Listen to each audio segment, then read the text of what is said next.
I tell you, it's a pretty good day because it seems like Facebook's having some problems with their business right now. Maybe tell us a little bit more about how this investment came together for you.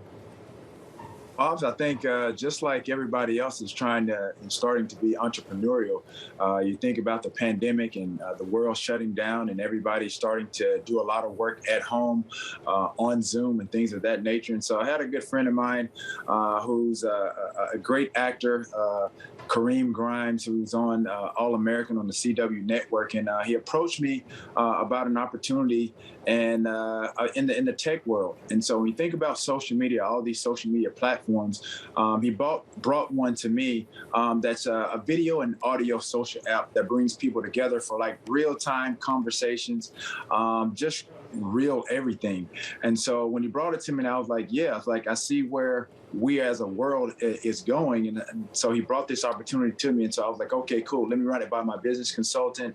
One call led to another call, which led to another call. And then Matthew Newman, who's the creator of this app, has been phenomenal with everything that he's brought to the table. And I think the thing is for us is this is really for, the motto is for us, by us. And obviously the Black community, the Black voices have been muted on some of the mainstreams of these social media platforms. So we want to provide a platform for a lot of the Black community. And then at the same time, we understand that some of these audio apps, they aren't as engaging and they don't effectively create community, which is, which often sometimes isolate and exclude certain audiences, such as the deaf and the hard of hearing communities. Yeah, well, since you bring it up, I want to ask you about your response to the Brian Flores lawsuit. It makes a lot of sense that it would be hurtful to be invited, for example, to an interview if you knew they were already going to hire someone else.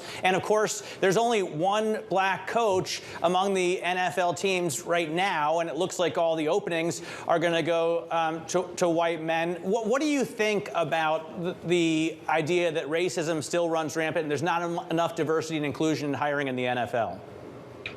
Well, to be honest, I mean, this is a reason for apps like TruSo. We can have this real, true dialogue amongst the communities, and not just the Black, but obviously other people as well that really don't understand what racism is and how it's still relevant and prevalent in today's world. It's very sad. And to think that, Brian Flores would just be coming up with these ideas of conversations that he had with the owner, and then now all of a sudden, racism doesn't exist. Again, it's here. It's not going anywhere. And I think he did an admirable job, very noble to basically risk, obviously his future as a coach in the National Football League by standing up for something that he believes in.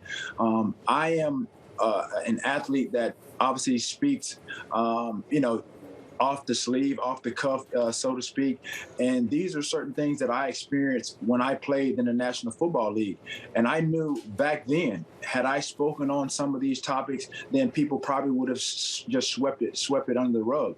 But obviously, like you said, in the wake of the George Floyd incident, there has been a trickle down effect of things that are just has come to light.